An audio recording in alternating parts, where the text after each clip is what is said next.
विनोद की पत्नी मालती ने बेटे को जन्म दिया।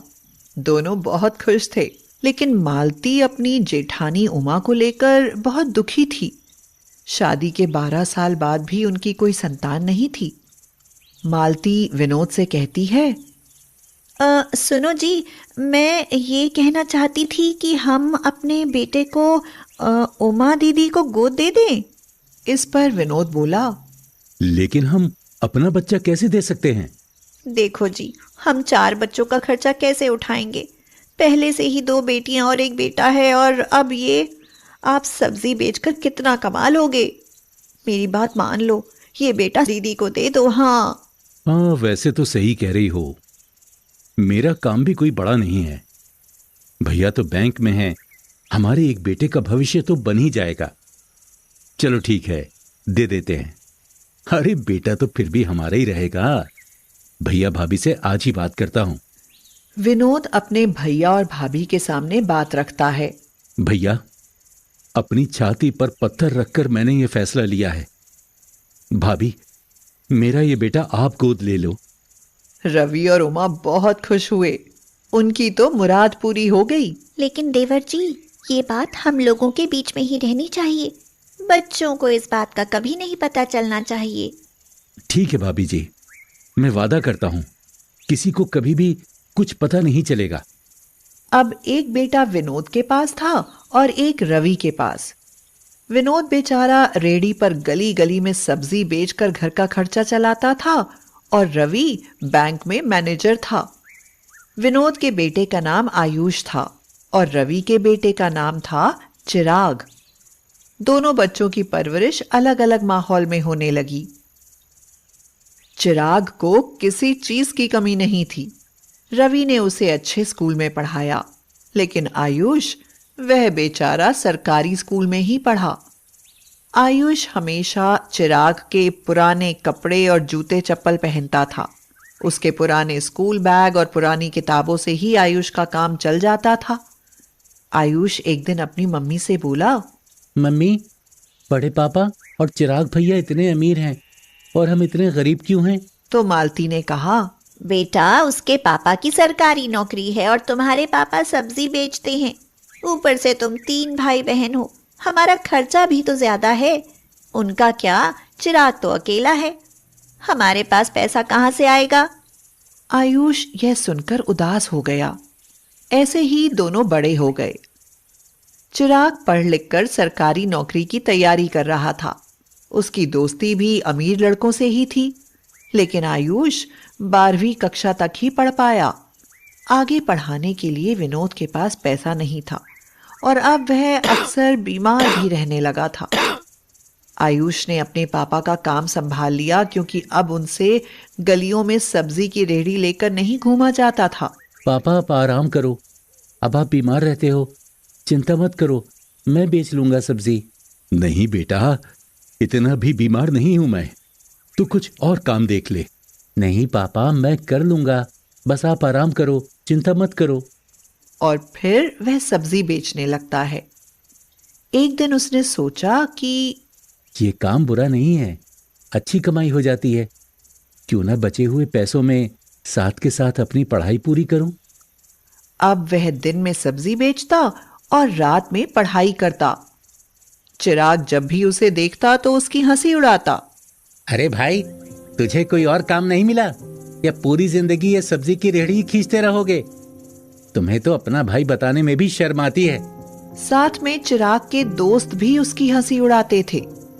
चिराग को हमेशा आदत थी कि वह अपनी सारी चीजों की तारीफ खुद ही करता रहता था। अरे आयुष, ये देख, मेरी शर्ट 2000 रुपए की है। यार, तेरे तो मजे हैं, कुछ दिन मैं पहन लूं, मेरा मन भरने के बाद तो तुझे ही पहननी है।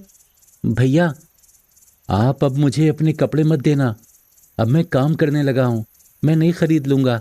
तेरी कमाई इतनी नहीं है जो तू इतनी महंगी कमीज खरीदेगा।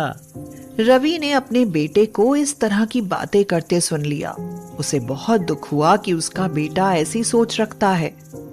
शायद हमारे लाड प्यार ने उसे बिगाड़ दिया है, इसे सबक सिखाना पड़ेगा। रवि ने घर जाकर उमा के साथ एक नाटक किया।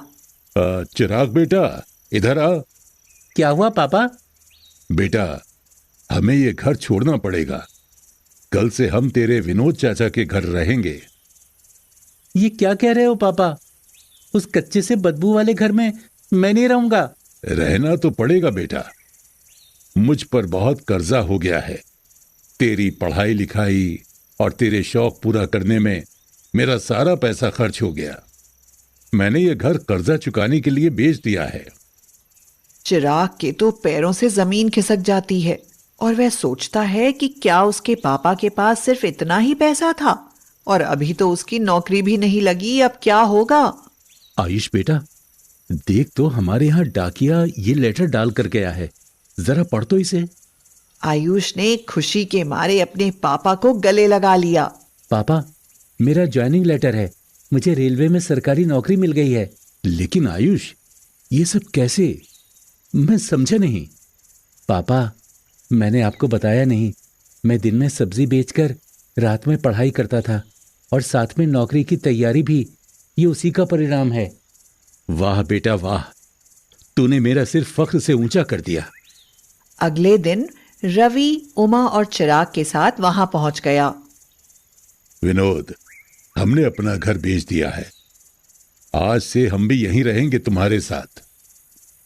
सब लोग बहुत खुश थे, लेकिन चिराग परेशान था। उसे आयुष से जलन हो रही थी। कई दिनों के बाद चिराग ने सोचा, जब तक सरकारी नौकरी ना मिले तब तक कोई प्राइवेट नौकरी ही ढूंढ लूं। कम से कम पूरे दिन इस कबूतर खाने में तो नहीं रहना पड़ेगा ना। वह अपनी बाइक से जा रहा था, लेकिन किसी ट्रक वाले ने पीछे से टक्कर मारी और उसका सिर सड़क पर पड़े पत्थर से जा टकराया। इससे वह लहूलुहान होकर बेहोश हो गया। कुछ लोग उसे हॉस्पिटल लेकर गए और उसके घर पर खबर की। आयुष, रवि और विनोद तीनों हॉस्पिटल पहुंचे। डॉक्टर ने कहा, देखिए, आप में से किसी को ब्लड ओ पॉजिटिव है तो जल्दी अंदर आइए। हमारे हॉस्पिटल में ये ब्लड ग्रुप नहीं है। खून बहुत बह चुका है। जल्दी खून नहीं चढ़ाया गया तो कुछ भी हो सकता है। उसकी जान खतरे में है। सर, मेरा ओ पॉजिटिव है, मेरा खून ले लीजिए और मेरे भाई को बचा लीजिए। डॉक्टर ने आयुष का खून चिराग को चढ़ाया। अब वह खतरे से बाहर था। चिराग जब होश में आया तब रवि ने उसे बताया कि आज वह अपने उस गरीब भाई की वजह से जिंदा है, जिसकी गरीबी का वह मजाक उड़ाया करता था। अगर आज आयुष खून नहीं देता तो तुम जिंदा नहीं बचते। पापा, आयुष को बुला दीजिए।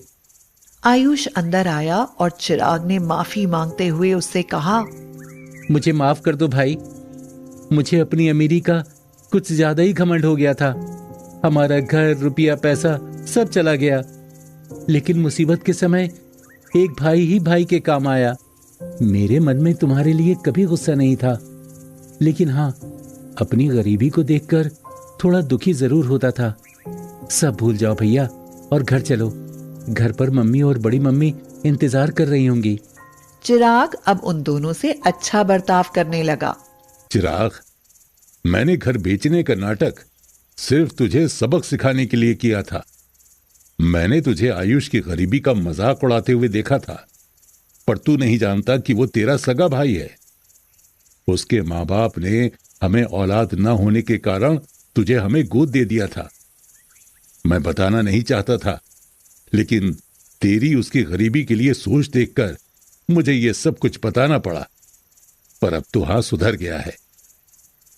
चल, अब हम अपने घर चलते हैं। नहीं पापा, आपने मेरी आंखें खोल दी। अब आप और हम यहीं रहेंगे, सब एक साथ। मुझे वो बड़ा घर नहीं चाहिए। शिक्षा मुसीबत के समय में पैसे नहीं, अपने काम आते हैं।